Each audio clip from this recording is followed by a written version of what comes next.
क्या उन्होंने तरीके अपनाए जिससे अंग्रेजों ने हमारी इंडस्ट्रीज को तबाह किया, हमारी पीजेंट्री को तबाह किया, हमारे जो मतलब डोमेस्टिक इंडस्ट्री थी उसको तबाह किया, किस तरह से यूनिलैटरल ट्रेड पॉलिसी लगा के उन्होंने हमें कंगाल करा, ठीक है? एक सोने की चिड़िया को कैसे लूटा है वो सारी कहानी यहाँ पे लिखी हुई है, राइट? Got it? तो आज हम लोगों ने कल जो है डिस्कस किया था, क्या डिस्कस किया था भाई? हमारा कल कल क्या टॉपिक हम डिस्कस कर रहे थे? कल हमने किया था कि किस तरह से हमारे देश को अंग्रेजों ने लूटा है, किस तरह से उन्होंने हमारे यहाँ पे हमारी इंडस्ट्री को तबाह किया, फिर किस तरीके से उन लोगों ने इंडस्ट्री को तबाह करने के बाद, है ना, यही तो देखा है कि हमारी इंडस्ट्री को तबाह किया, इंडस्ट्री को तबाह करने के बाद जब उनका पेट नहीं भरा, हमारी पीजेंट्री को तबाह किया, ठीक है, हमारी और कॉमर्शियल एग्रीकल्चर करा के, तो यानी हमारा पूरा स्टेग्नेशन कर दिया एग्रीकल्चर का, सारे कहानी खराब की हमारी। यहाँ तक कि हमारे यहाँ मतलब जैसे अर्बनाइजेशन होता है उसका उन्होंने क्या उल्टा कर दिया, ठीक है ना, रूरलाइजेशन कर दिया उसका। तो इस तरीके से कैसे कैसे अंग्रेजों ने हमें तबाह किया, क्या क्या चीज़ें करी, उसके ऊपर हम लोगों ने हम लोग बात करने जा रहे थे, मतलब कल हमने बात की थी। और आज हमारा जो टॉपिक है जिस पे हम लोग चर्चा करने जा रहे हैं, डिस्कस करने जा रहे हैं, वो है एक और फर्दर बात कर रहे हैं दादा भाई नौरोजी वगैरह, और वो कह रहे हैं कि कितना पैसा ये लोग लेके जा रहे हैं, अंग्रेज इंडिया से सब पैसा इंग्लैंड जा रहा है। ये बात जो कहने वाला आदमी जो है दादा भाई नौरोजी हैं, और दादा भाई नौरोजी ने कहा यार ये सारा पैसा तो इंडिया का लेके जा रहे हैं। दादा भाई नेहरू और इन लोगों ने अपने अपने फार्मूलाज लगाए, जो इकोनॉमिस्ट थे उस टाइम के, इन लोगों ने अपने अपने फार्मूलाज लगाए और फार्मूला लगा के बताने की कोशिश की कि कितना पैसा लेके जा रहे हैं। तो इन्होंने दादा भाई नौरोजी ने एस्टिमेट किया, मतलब अपना एस्टिमेट बनाते रहिए, और अब ये कितना पैसा लेके जा रहे हैं, तो इसमें इन्होंने बताया 1867 में 8 मिलियन पाउंड ये लोग लेकर गए। कितने? 8 मिलियन पाउंड, उसमें कितना ज्यादा। और उसके बाद में फिर 1870 में ये 12 मिलियन पाउंड लेकर गए हैं, और 1905 के अंदर 51.34 करोड़ यानी 34 मिलियन स्टर्लिंग लेकर एनुअली जा रहे हैं ये लोग 1905 तक, यानी एनुअली लेके जा रहे हैं। इतना पैसा मतलब धीरे धीरे बढ़ाते गए हैं, और इतना ज्यादा पैसा ये लोग लेके जा रहे हैं एनुअली। ये दादा भाई नेहरू ने एस्टिमेट किया। उसके अलावा जो है जीवी जोशी, ये भी 1888 में इन्होंने एस्टिमेट किया, ये भी एक इकोनॉमिस्ट है, इन्होंने एस्टिमेट किया कि लगभग इनका अपना अपना फॉर्मूला लगा के लोग एस्टिमेट कर रहे थे, तो उन्होंने एस्टिमेट किया कि 25 करोड़ पर ईयर, कितना? 25 करोड़ पर ईयर लगभग जा रहा है इंडिया से पैसा। और डी वाचा, ये भी इकोनॉमिस्ट है, डी वाचा ने कहा कि 30 से 40 करोड़ पर ईयर जा रहा है। कितना जा रहा है? तो ये सारे थे। अब कैसे कैसे ये लोग लेके जाते थे, उसकी तरीका क्या था, क्या क्या तरीके थे, जैसे कह रहा है ना सब पैसा लेकर जाऊंगा, है ना, तो कैसे लेकर जाएगा, इस पे ये कह रहा है कि क्या क्या तरीके थे, इनके मेजर कंपोनेंट क्या थे ट्रेन के, कैसे जाता था। तो पहला तो डायरेक्ट प्लंडर था, डायरेक्ट लूट लो। कैसे? डायरेक्ट लूटो, पैसा ले जाने के तरीके बता रहे। पहला तरीका तो डायरेक्ट, जैसे बैटल ऑफ प्लासी हुआ तो उसमें उन्होंने फिर नवाब को खूब एक्सप्लॉइट किया, डायरेक्ट लूटा। बक्सर में खूब लूटा, कितना मैंने दीवानी फरमान भी दे दो, ये दे दो, वे दे दो, ठीक है ना। एक तो इससे पैसा जा रहा था। दूसरा तरीका क्या था कि जो प्रॉफिट कमा रहे थे लोग ट्रेड से, यूनिलेटरल ट्रेड वगैरह करके जो प्रॉफिट कमा रहे थे उससे जो पैसा ले जा रहे थे, ठीक है ना, ये तो डायरेक्ट था। तीसरा इंडियन, आपको पता है 1793 में ही ये बात कर ली गई थी कि जो इंडिया के जो मतलब इनकी सैलरी जो है इंडियन रेवेन्यू से दी जाएगी, याद है, मतलब पेंशन सैलरी वगैरह। तो सिविल सर्वेंट्स को जो सैलरी मिल रही थी, जो पेंशन मिल रही थी, वो सब इंडियन रेवेन्यू से मिल रही थी। तो उनको मिलिट्री ऑफिसर्स को, सिविल सर्वेंट्स को जो सैलरी और पेंशन मिलती थी उस फॉर्म में लेके जाते थे, वो लोग अपने घर भेजते थे, ठीक है ना। और उसके बाद में जो स्टोर परचेज के नाम पर, अरे बिलियन मिलियन ऑफ डॉलर तो इन्होंने स्टेशनरी परचेज के नाम पर लेकर जाते थे, ठीक है। स्टोर परचेज और स्टेशनरी मतलब पेन, पेपर, क्लिप, ये सब लेकर, ठीक है, सिविल और मिलिट्री डिपार्टमेंट का ये लोग खर्चे दिखाते थे, कितना खर्चा हो रहा है, उसको लेके चले जाते थे। समझ लो ना, इतना पैसा इंडिया के से लेके जा रहे थे। उसके अलावा अब देखो, अब मजा देखो, interest on the loan given by Indian government from abroad, ठीक है, taken by Indian government of India. अब गवर्नमेंट ऑफ इंडिया कौन है? अंग्रेज है। वो लोग इंडिया में डेवलपमेंट के लिए लोन ले रहे हैं। बात को समझिएगा, हमारा पैसा किसे, जो हमारा जो है खेती का, किसानी का पैसा, आप लोगों ने वो रायतौरी और महलवारी सारा सिस्टम देखा, ठीक है ना, उसको लेके जा रहे हैं ये लोग इंग्लैंड, ड्रेन करके लेके जा रहे हैं। वहां से ये कह रहे हैं कि इंडिया में डेवलपमेंट के लिए रेलवे में, टेलीग्राफ में, इसमें उसमें इन्वेस्टमेंट करो। किसमें करो? रेलवे में, और जो है रोड बनाने में इन्वेस्टमेंट करो। इन्वेस्ट के लिए वहां से लोगों से बोलते कि इन्वेस्ट करो, और आपको हैवी रिटर्न मिलेगा। क्या मिलेगा? मतलब इंटरेस्ट मिलेगा। तो जैसे 10%, 15%, 20% तक इंटरेस्ट दे रहे हैं इन्वेस्ट, यानी कि आप ही का पैसा, जैसे अब नदीम का पैसा है उसको मैं छीन लूं और फिर नदीम के ही घर बनवाने के लिए मैं उसको लोन दूं और फिर उससे 20% इंटरेस्ट भी लूं, उसी का पैसा उसी को लोन देकर उसी से इंटरेस्ट कमाना है। मतलब कितना एक्सप्लॉयटेशन, समझ रहे हो ना। तो ये अंग्रेज कर रहे थे कि हमारा ही पैसा हमें ही लोन के फॉर्म में देकर और हम ही से इंटरेस्ट कमाते थे और गवर्नमेंट इंडिया कर जाए और सारा लेके जाते थे। तो इस तरीके से इंटरेस्ट जो होता था on the loan taken by the government of India from abroad, उस पे इंटरेस्ट के फॉर्म में पैसा लेके जाते थे। प्रॉफिट, अच्छा फॉरेन इन्वेस्टमेंट के नाम पर जो उनको प्रॉफिट हो रहा है, कोई अगर गलती से प्रॉफिट भी हो गया तो उसमें भी उनका शेयर हो गया क्योंकि उन्होंने इन्वेस्टमेंट कर रखा है, ठीक है ना। एश्योर्ड रिटर्न, इन्वेस्ट कहते थे ये लोग कि इंडिया में इन्वेस्ट करो और एश्योर्ड रिटर्न पाओ, तो वहां एश्योर्ड रिटर्न देते थे लोग, ठीक है ना। Payment to be made for the shipping, banking, insurance services withstand the growth of the Indian enterprises and these sectors। तो ये खूब अच्छे से मतलब होता था। सरप्लस जो होता था, सरप्लस फ्रॉम ब्रिटिश इकोनॉमी, ठीक है, reenter India as a financial capital. Finance capital देखो, जो हमारे यहाँ से लेके जाते थे सरफेस, जो खर्च नहीं होता था, जो सरप्लस पैसा होता था, ठीक है ना, उसको इंडिया में एंटर करते थे किस फॉर्म में, फाइनेंस कैपिटल के फॉर्म में, कि मैं तुम्हें फाइनेंस कर रहा हूं इंडिया को, हमारा ही पैसा ले जाके वहां से और हमें दे रहे हैं लोन के फॉर्म में, ठीक है, फाइनेंस के फॉर्म में, कैपिटल फाइनेंस के फॉर्म में। और जब आपको पता है इकोनॉमी में आपने पढ़ा है कि कैपिटल फाइनेंस का मतलब क्या, उनको रिटर्न चाहिए या इंटरेस्ट के फॉर्म में या डिविडेंड के फॉर्म में, ये तो याद है ना, या तो इंटरेस्ट या तो डिविडेंड, यानी कि या तो उनको पार्टनर के तौर पर पैसा दो, ठीक है। जैसे कल रिजवी साहब मुझसे कह रहे थे कि मेरी अपनी कोचिंग में तुम पढ़ाओ और मुझे 50% तो मतलब एक से एक कहानी है दुनिया में, तो ऐसे ऐसा होता है, ठीक है। चलो वो तो मजाक में कह रहा हूं, ठीक है। क्लियर है, बात समझ में आ रही है। Who among the following used the phrase un-British to criticize the colonial rule of the colonial control of India? ये 2008 में यूपीएससी ने क्वेश्चन पूछा हुआ है। क्या क्वेश्चन है कि किसने अन ब्रिटिश वर्ड कहकर क्रिटिसाइज किया है ब्रिटिश कॉलोनियल कंट्रोल को इंडिया में। तो आप सबको पता है किसने किया है, किसने किया है, आनंद मोहन बोस ने किया है या बदरुद्दीन तैयब जी ने किया है या फिरोज शाह मेहता ने किया है या दादा भाई नौरोजी ने किया है, किसने किया है। अच्छा, दादा भाई नौरोजी ने किया है। अच्छा देखिए, Badruddin Tyabji was very famous guy, Pherozeshah Mehta was also very famous. Badruddin Tyabji के बेटे थे मोहसिन तैयब जी, जो पहले मुस्लिम आईएएस ऑफिसर बने, ठीक है। और Anand Mohan Bose, he was a very famous personality, ठीक है। तो ये फिरोज शाह मेहता तो बहुत ही फेमस पर्सनालिटी है, मैं उनकी आपको स्टोरी बताऊंगा आगे, ठीक है, कि फिरोज शाह मेहता ने कितना जबरदस्त सार्केस्टिक वे में किस तरह से वो क्या नाम है कांग्रेस में उसके अंदर जो है इंडियन जो काउंसिल थी उसके अंदर किस तरह से अंग्रेजों के मजे लिए करते थे। तो वो सारी बातें हम लोग डिस्कस करेंगे। तो दादा भाई नौरोजी यहाँ पे आंसर हो जाएगा। तो बड़ा आसान सा क्वेश्चन था या टफ था, पढ़ने के बाद तो सब आसान है और ना पढ़ा हो तो दादा भाई नौरोजी क्लियर है। 2015 में एक यूपीएससी क्वेश्चन पूछता है, एक दो लोग बहुत पेट हैं यूपीएससी के, मतलब फेवरेट लोग हैं, कौन, उसमें से एक है दादा भाई नौरोजी।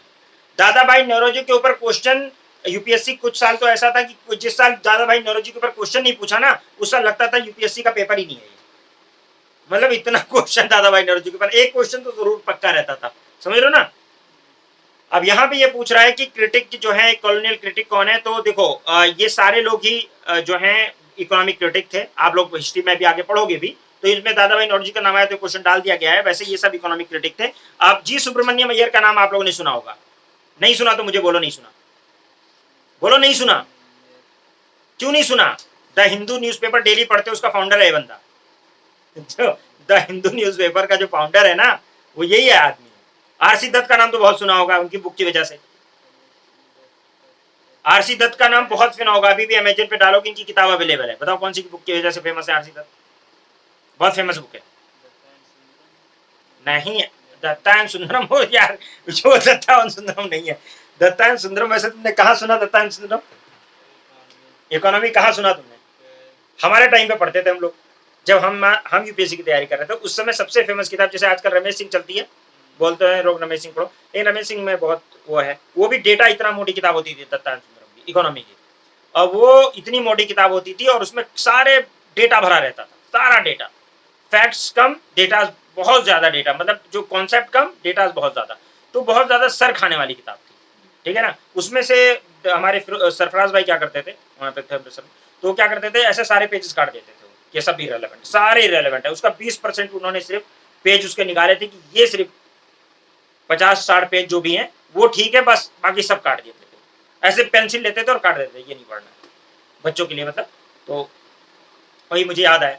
तो वो दत्ता एंड सुंदरम किताब थी, लेकिन दत्ता एंड सुंदरम जो है वो की बात नहीं है। आरसी दत्त का नाम तुम लोगों ने नहीं सुना यार, बहुत फेमस आदमी है। अभी आगे चलो, अभी आएंगे, वैसे नाम तो आता रहता है। चलिए, तो दादा भाई नौरोजी, जी सुब्रमण्यम अय्यर, आरसी दत्त, ये सब लोग जो हैं, अच्छा आरसी दत्त की आप अमेजन पे किताब सर्च करो, मिल जाएगी आपको। इसमें देखो कौन सी बुक है आरसी दत्त की, बड़ी फेमस किताब है। 2-3 लोगों की तो किताबें फेमस है, एक तो पॉवर्टी एंड ब्रिटिश इंडिया है, इकोनॉमी हिस्ट्री ऑफ इंडिया है, ठीक है। ऐसी 2-4 ही किताबें हैं जो फेमस, बहुत ज्यादा फेमस है इकोनॉमी में, मतलब हिस्ट्री के उस टाइम पे, ठीक है। तो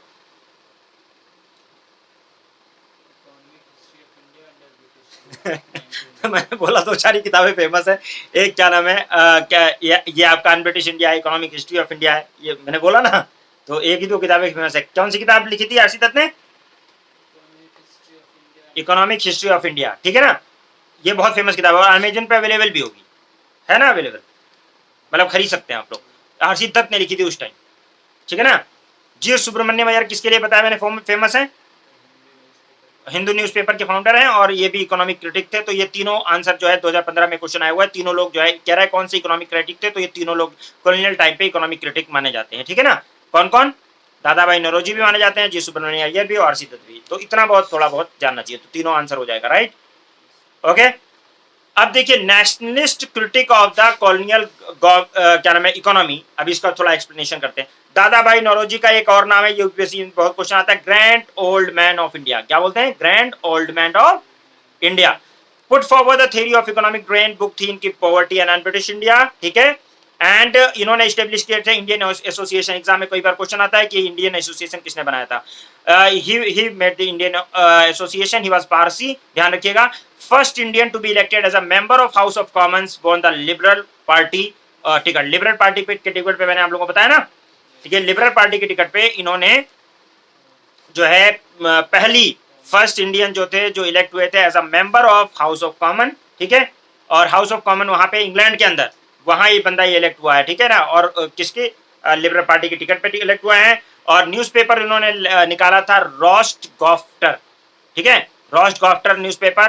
कांग्रेस के प्रेसिडेंट 2 बार रहे हैं, ये ध्यान रखिएगा। एक बार 1893 में रहे हैं और दूसरी बार मजबूरी वश रहे हैं। मजबूरी वश का मतलब क्या है कि 1893 में तो चलो इनको बनाया गया, ठीक है, क्योंकि ही वाज वर्किंग वेरी, इनकी सब लोग रिस्पेक्ट करते थे। 1906 के अंदर जब नरम दल और गरम दल, यानी कि जो आप देखोगे एक होगा मॉडरेट और एक होगा एक्सट्रीमिस्ट, 2 तरह के लीडर हो जाएंगे। मॉडरेट लोगों में फिरोज शाह मेहता, गोपाल कृष्ण गोखले ये लोग रहेंगे, और जो बदरुद्दीन तैयब जी ये सब मॉडरेट लीडर रहेंगे। और एक्सट्रीमिस्ट में लाल बाल पाल, लाल बहादुर शास्त्री, लाला लाजपत राय, बाल गंगाधर तिलक, और क्या नाम है आपका बिपिन चंद्र पाल एंड अरविंदो घोष, ठीक है। ये लोग जो थे ये क्या हो गए? गरम दल वाले हो गए।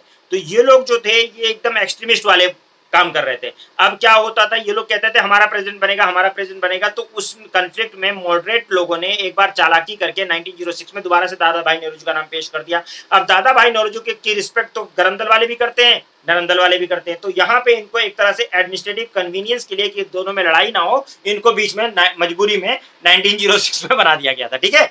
नहीं तो उससे पहले जो बनाए गए हैं वो उसके लिए बनाए गए। तो ये भी हिस्ट्री में आपको बताऊंगा कि कैसे हुआ था।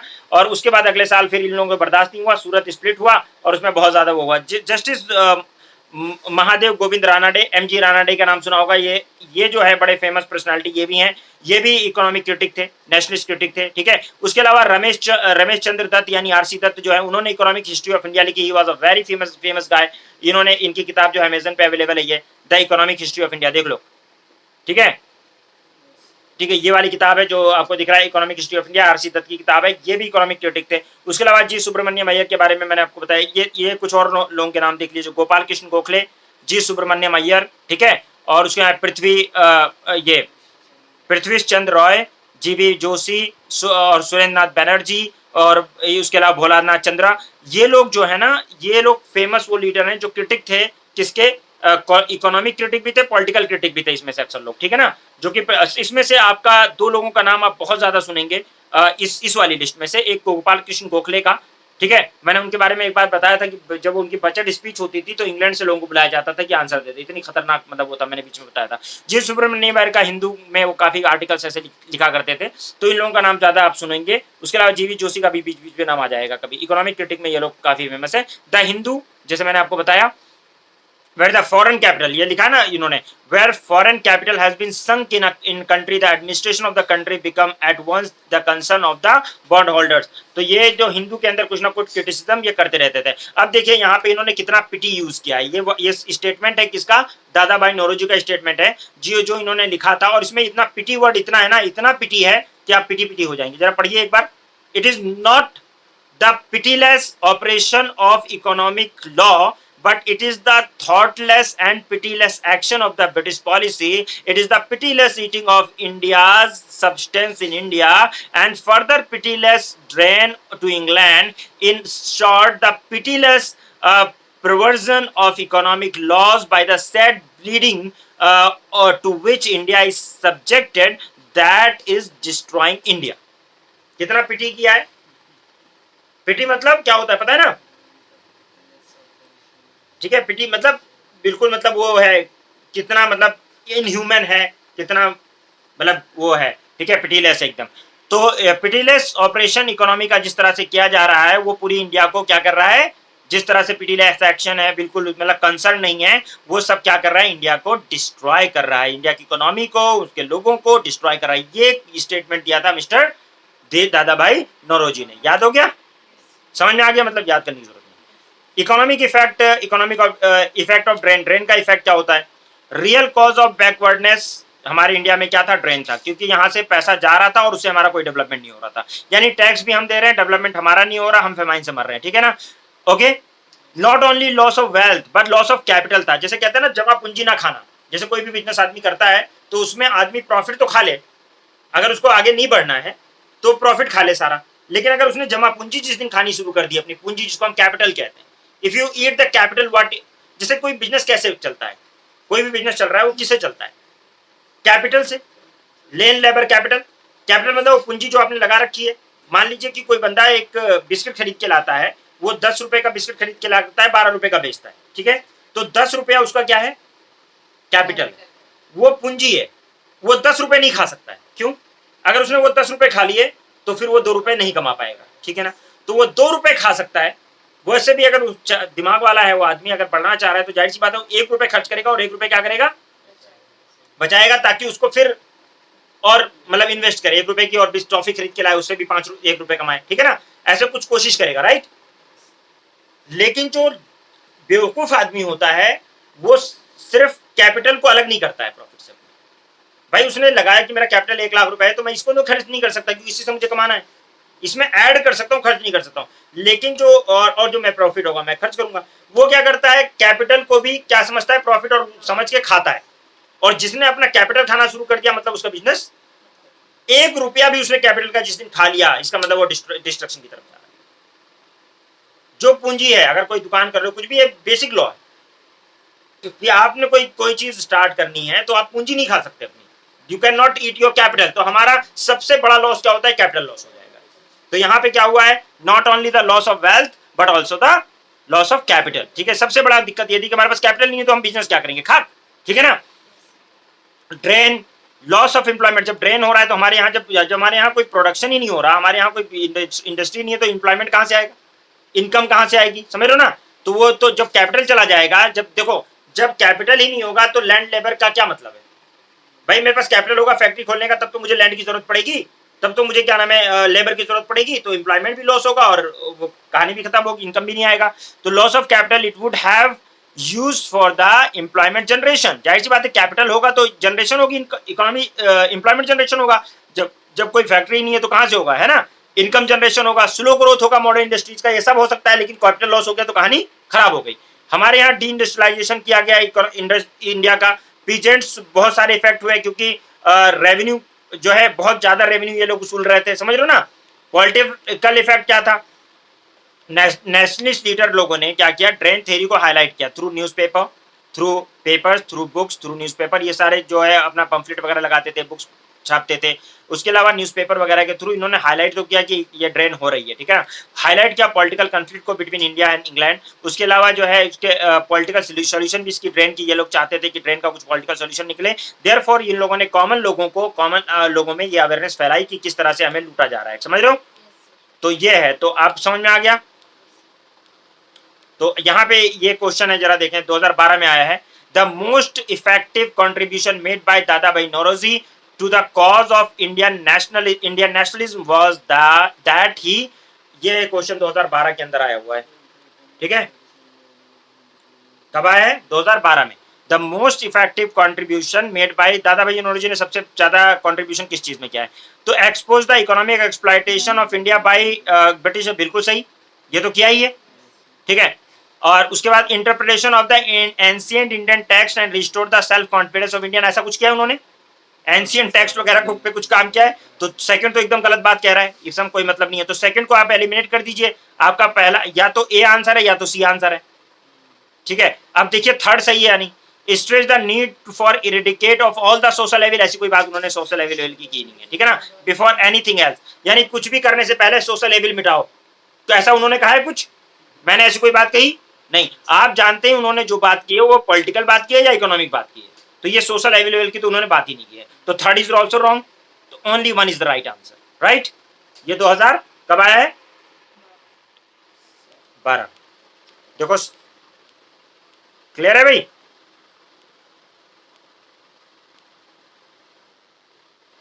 ठीक है, आज आसान है question.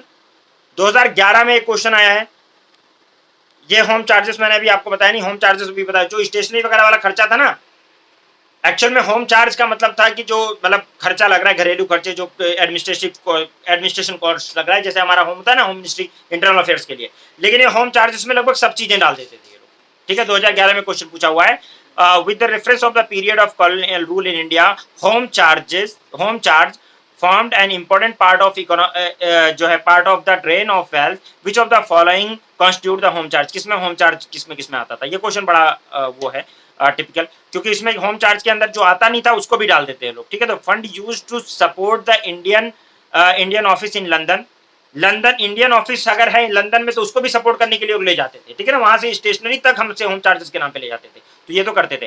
Fund use by to pay salary to and the pension of British person engage in India, तो जो उनको वो भी वो होम चार्जेस के नाम पे ले रहे थे।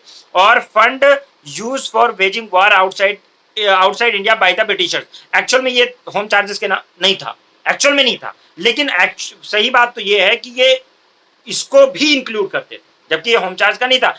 बाहर वॉर कर रहे हैं और होम चार्जेस के नाम पर इंडियन मतलब को इन्वॉल्व करके और पैसा ले रहे हैं, समझ लो ना। तो इस तरह से इन्होंने बदमाशियां की हैं। तो 1 2 3 इसमें आंसर अक्सर किताबों ने दिया था इसका। वैसे अगर होता तो first and second he answer रहता, थर्ड नहीं रहता ना, लेकिन ये लोग इसको भी यूज करते थे, राइट। तो वो ये दिखा गया है कि होम चार्जर जो है वो तीनों को यूज करते थे, इसलिए डी आंसर हो जाएगा, ठीक है। Thank you so much. This is your कहानी, समझ में आ गई बात। दिस इज योर स्टोरी जो भी हमने सुनाई, कहानी समझ देखो। तो हमारी जो मतलब ये था कि इकोनॉमिक ड्रेन की बात करनी थी, जिसमें मैंने आप लोगों को इकोनॉमिक ड्रेन के बारे में बताया, दादा भाई नौरोजी के बारे में बताया, और आप लोगों को मैंने जो है अभी हम पर्सनैलिटीज के बारे में अलग से भी पढ़ेंगे, सबके जितने भी पर्सनैलिटीज इंपॉर्टेंट पर्सनैलिटीज हैं उनके बारे में, लेकिन उसमें से कुछ लोगों के नाम तो आपका अमर रह होते हैं। जैसे मैंने बताया दादा भाई नौरोजी का नाम बहुत है फेमस